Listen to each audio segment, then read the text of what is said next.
Deuxième I comme interaction utilisateur. Absolument. Alors là, j'aimerais qu'on partage ensemble deux constats.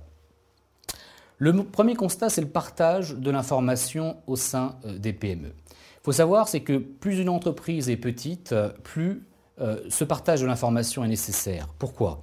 Eh bien parce qu'au sein de la PME, le collaborateur a une fonction beaucoup plus transverse qu'au sein d'une entreprise beaucoup plus grande. Parce que dans les grandes entreprises, nous sommes organisés en silos, en l'occurrence, ce qui n'est pas le cas dans la PME. Donc un besoin de partage de l'information.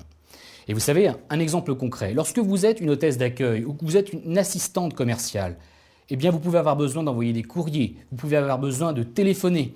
Et pour cela, il vous faut les adresses de vos clients, numéro de téléphone de vos fournisseurs. Toutes ces informations se trouvent dans le système de gestion.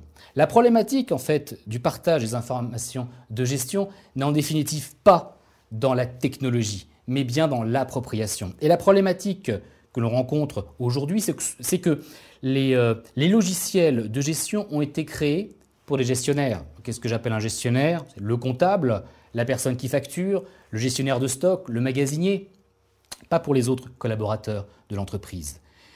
On a fait, en l'occurrence, les éditeurs ont fait des outils pour spécialistes. Et si on souhaite que l'information soit partagée, il faut qu'elle soit appropriée pour l'ensemble des collaborateurs de l'entreprise. Ça, c'était pour le premier constat.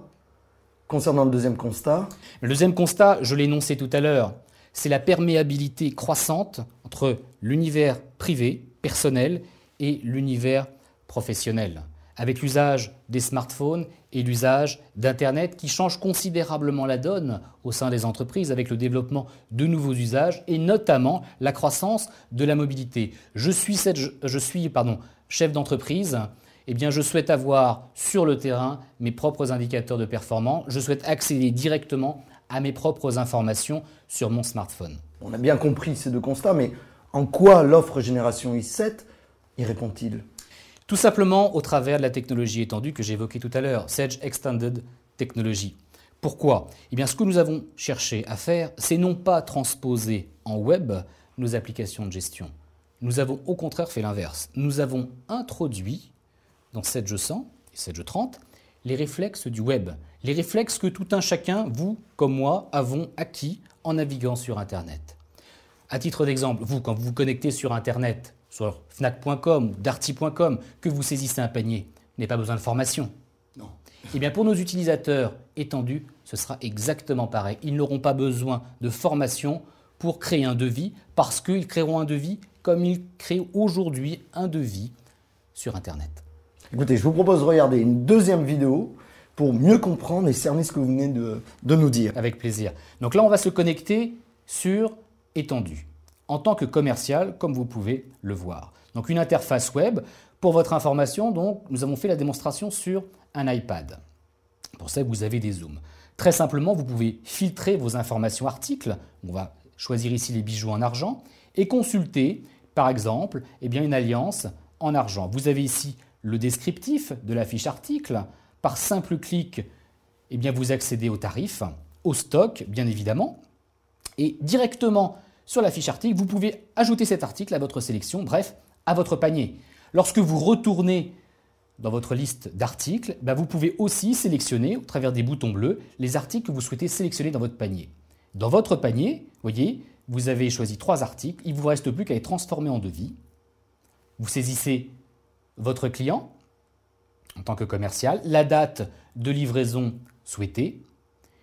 Il ne vous reste plus qu'en définitive, au travers des lignes du devis, à modifier le cas échéant les quantités, voire même les remises, si cela est nécessaire, et c'est fini. Dès lors, vous pouvez imprimer très simplement votre devis et l'envoyer par email directement, au travers de l'interface, à votre client. Très simple, très intuitif, et vous voyez, pas besoin de formation, puisque là, on a fait exactement comme on fait, nous, à titre personnel, au sein d'Internet. Reste à étayer le troisième I, intuition d'usage. Que pouvez-vous nous dire à ce sujet? Alors, je souhaiterais m'arrêter sur notre démarche ergonomique. Nous avons souhaité, en effet, au travers l'intuition d'usage et au travers Génération i7, moderniser notre offre. Pourquoi? Parce que nous constatons que nous avons une nouvelle génération d'utilisateurs qui apparaît sur le marché. Des utilisateurs qui ont grandi avec l'informatique personnelle, c'est-à-dire des jeunes, en définitive, qui, lorsqu'ils étaient adolescents, avaient un ordinateur à la maison. Donc eux ont un besoin différent des générations antérieures qui, elles, ont appris, je dirais, l'informatique sur le tas, l'informatique au travail en l'occurrence. Donc d'un côté, nous avons des utilisateurs qui apparaissent et qui ont un besoin d'ergonomie, d'intuitivité, d'interaction avec l'application beaucoup plus forte que les utilisateurs, je dirais, actuels qui, eux, je dirais, vont continuer pour des raisons aussi de productivité à saisir sur le clavier. Donc nous avons choisi de moderniser notre offre, mais sans faire n'importe quoi, parce que nous avons des centaines de milliers d'utilisateurs actuellement. Alors nous avons souhaité répondre à cette nouvelle génération d'utilisateurs sans déstabiliser notre parc installé. Nous avons donc privilégié une révolution de velours, à savoir changer sans tout changer. J'imagine que ce défi ne devait pas être simple à réussir. Comment avez-vous procédé ? Là, nous nous sommes fait, en toute humilité, nous sommes fait aider tout simplement par un cabinet de conseil en ergonomie qui, en définitive, a fait un audit déjà ergonomique de nos produits, premièrement. Deuxièmement, a fait une enquête, plusieurs enquêtes même sur nos clients, quels étaient leurs usages réels, comment ils appréhendaient nos offres produits. Et enfin, ce cabinet de conseil en ergonomie nous a aidés dans l'élaboration ergonomique de Génération i7. Et nous avons fini la démarche au travers de focus group, c'est-à-dire que nous avons invité un certain nombre de nos clients pour valider avec eux nos choix ergonomiques. Et tout ça a donné Génération i7. Écoutez, je vous propose de découvrir une troisième et courte vidéo pour voir cette nouvelle ergonomie. Avec plaisir. Donc là, vous voyez, nous sommes dans la gestion commerciale. Nous allons rentrer dans une fiche article très simplement.